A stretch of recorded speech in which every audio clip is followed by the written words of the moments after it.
ఆపండి ముక్తాదేవి గారు. ఇంకా మీ కుటుంబాన్ని నమ్మి మేం కూడా మీకులాగా నష్టపోలేము. మీకు మాకు సంబంధాలు తెగిపోయాయని చెప్పడానికి మాత్రమే మేమిక్కడికి వచ్చాం. ఇక పైన మీరు చేపట్టే ప్రాజెక్టుకి మేం ఫైనాన్స్ చేయడం లేదు. ఇప్పటివరకు ఫైనాన్స్ చేసిన అమౌంట్ కూడా మాకు రిటర్న్ ఇచ్చేయండి అని డైరెక్ట్గా పాయింట్కి వచ్చాడు సర్వభూషణ్. అలా నోరు తెరుచుకుని చూస్తూ ఉండిపోయారేంటత్తయ్యా, మీరు కూడా అడగండి అని పక్కనున్న కొంతమంది మనుషులతో అన్నాడు త్రివిక్రమరావు. అవును, వాళ్ళు చెప్పింది కూడా నిజమే. మా డబ్బులు కూడా మాకు తిరిగి ఇచ్చేయండి. మీ ఇల్లు అమ్ముకుంటారో ఆస్తులు అమ్ముకుంటారో మాకు అనవసరం. వెంటనే మా డబ్బులు మాకు ఇవ్వకపోతే మేమిక్కడ్నుంచి కదలం అని పక్కనున్న ఒక పెద్దాయన అన్నాడు. అందరూ ఇలా మాట్లాడుతున్న సమయంలో ఆపండి అంటూ గట్టిగా టేబుల్ మీద కొట్టింది ముక్తాదేవి. ఇదేమైనా ఇల్లు అనుకుంటున్నారా, లేదంటే ఫిష్ మార్కెట్నా అని కోపంగా అరిచింది. ఆ ప్రదేశం ఒక క్షణం నిశ్శబ్దంగా మారిపోయింది.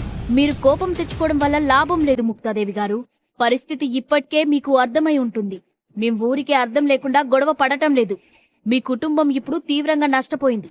మీ కొడుకు చేసిన అప్పుల వల్ల మీరు ఎంతో కాలంగా పరువు ప్రతిష్టలతో నిర్మించుకున్న సామ్రాజ్యం దివాలా తీసే స్థితికి చేరుకుంది అని అన్నాడు త్రివిక్రమరావు.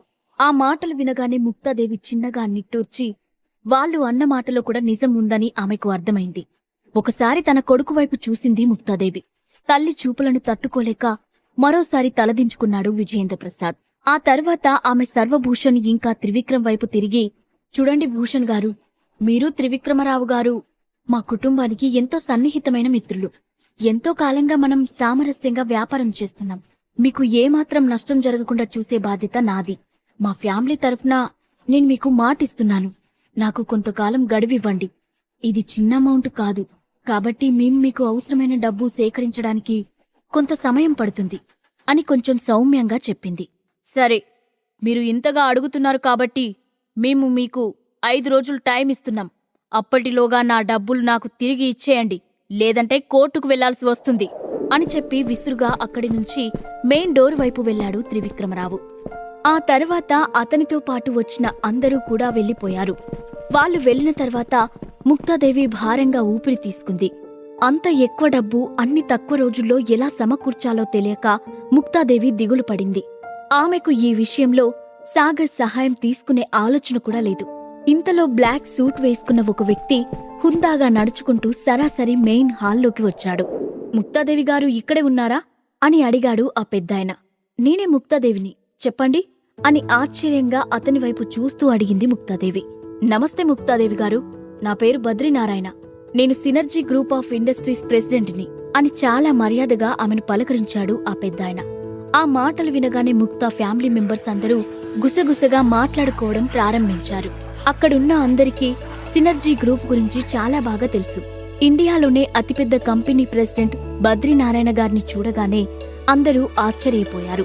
వాళ్ళ ముఖంపైన భావాలు చూసి బద్రీనారాయణ తనలో తాను నవ్వుకున్నాడు. ముక్తాదేవి ఫ్యామిలీ తన ఫ్యామిలీ కన్నా ఎన్నో రెట్లు చిన్నది. సాగర్ తనకి పర్సనల్ గా ఫోన్ చేసి చెప్పకపోయి ఉంటే బద్రీనారాయణ ఇక్కడికి వచ్చేవాడు కాదు. అతను ఎవరో తెలియగానే ముక్తాదేవి కూడా ఆశ్చర్యపోయింది. వెంటనే లేచి నిలబడి ఆయనకు వినయంగా నమస్కారం చేసింది. నమస్తే బద్రీనారాయణ గారు, మీ గురించి నేను టీవీలో చూశాను, న్యూస్ పేపర్స్లో చదివాను. మిమ్మల్ని ఇలా కలవడం నాకు చాలా ఆనందంగా ఉంది. కానీ మీరు ఇంత అకస్మాత్తుగా మా ఇంటికి రావడానికి కారణమేంటి అని కొంచెం భయపడుతూనే అడిగింది ముక్తాదేవి. అతని స్వరూపం చూడగానే అప్రయత్నంగా ఆమెకు భయం కలిగింది. అదే సమయంలో కొంతమంది బ్లాక్ సూట్స్ వేసుకున్న వ్యక్తులు ఆ హాల్లోకి వచ్చారు. వాళ్ళలో ఒక వ్యక్తి చైర్ తీసుకొచ్చి బద్రీనారాయణ కోసం ఆ హాల్లో వేశాడు. కంగారు పడకండి ముక్తాదేవి గారు, నేను మీతో ఒక ప్రాజెక్టు గురించి డిస్కస్ చేయడానికి ఇక్కడికి వచ్చాను అని చాలా క్యాజువల్ గా చెప్పాడు బద్రీనారాయణ. అది వినగానే అక్కడ ఉన్న అందరూ బాగా ఎగ్జైట్ అయ్యారు.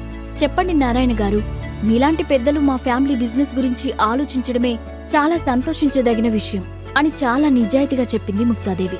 సినర్జీ గ్రూపు కనుక జోక్యం చేసుకుంటే తమ ప్రస్తుత సమస్యలు తీరిపోతాయని ముక్తాదేవి మనసులో ఆనందపడింది. చాలా సింపుల్ ముక్తాదేవి గారు, మీ ఫ్యామిలీ ఇప్పుడు నష్టాల్లో కూరుకుపోయిందని, మీ దగ్గర కొంచెం కూడా డబ్బు లేదని నాకు తెలుసు. కాబట్టి నేను మీ కంపెనీలో ఒక 500 కోట్లు ఇన్వెస్ట్ చేసి ఇంపోర్ట్ ఎక్స్పోర్ట్ కంపెనీ స్టార్ట్ చేద్దామని అనుకుంటున్నాను అని అనౌన్స్ చేశాడు బద్రీనారాయణ. ఆ మాటలు వినగానే అక్కడున్న అందరూ షాక్ అయ్యారు. మీరు మా బిజినెస్ లో ఇన్వెస్ట్ చేస్తున్నారా? అయితే మీ కండిషన్స్ ఏంటి అని కొంచెం కుతూహలంగా అడిగింది ముక్తాదేవి. పెద్దగా ఏమీ లేవు, నాకు మీ ఫ్యామిలీ పేరున ఉన్న 60% షేర్స్ కావాలి. ప్రస్తుతం మీ ఫ్యామిలీ ఎలాంటి పరిస్థితుల్లో ఉందో నేను మీకు ప్రత్యేకంగా చెప్పాల్సిన అవసరం లేదు. నేను ఇచ్చే 500 కోట్లతో మీ అప్పులని తీరిపోవడమే కాకుండా మీ బిజినెస్ కూడా బాగా డెవలప్ అవుతుంది అని చాలా నిర్లక్ష్యంగా అన్నాడు బద్రీనారాయణ. ఒక్క క్షణం ఆ హాల్ మొత్తం పిన్ డ్రాప్ సైలెన్స్ వ్యాపించింది. చాలా సేపటి తర్వాత శైలజ మాట్లాడుతూ, మిస్టర్ బద్రీనారాయణ, మీరు చెప్పింది నిజమైనప్పటికీ మీరు పెట్టిన కండిషన్ చాలా దారుణంగా ఉంది అని అంది. మేడం, నేను చెప్పేది మీకు అర్థం కావటం లేదు. నేనిచ్చే 500 కోట్లతో మీ కంపెనీ బిజినెస్ బాగా డెవలప్ అవుతుంది. నేను బిజినెస్ చేసే ప్రతి సమయంలోనూ పక్కన వాళ్ళ ఫీలింగ్స్ గురించి ఎక్కువగా ఆలోచిస్తాను. మీకిష్టం లేకపోతే చెప్పండి, ఇప్పుడే వెళ్ళిపోతాను. ఈ సిటీలో నాతో చేతులు కలిపి బిజినెస్ స్టార్ట్ చేయాలనుకునే వాళ్ళు చాలా మంది ఉన్నారు అని సీరియస్గా చెప్పాడు బద్రీనారాయణ. ఆయనకు ఏం సమాధానం చెప్పాలో తెలియక అలాగే చూస్తూ ఉండిపోయింది శైలజ. ఇదిగో చూడండి, నాకు మీకు ఎలాంటి సంబంధం లేదు. నేను మీరనుకునేంత మంచివాడిని కూడా కాదు. ఊరికే సమాజ సేవ చేయడానికి నేను సంఘ సంస్కర్తను కాదు, మహాత్ముడిని అంతకన్నా కాదు. నేను మీకు 3 నిమిషాల టైం ఇస్తున్నాను. బాగా ఆలోచించుకొని మీ నిర్ణయం చెప్పండి అని చెప్పి తన వాచ్ వైపు చూడడం ప్రారంభించాడు బద్రీనారాయణ. అది విని అందరూ భయంగా ముక్తాదేవి వైపు చూశారు. ఎవరూ పల్లెత్తి మాట మాట్లాడే ధైర్యం చేయలేదు.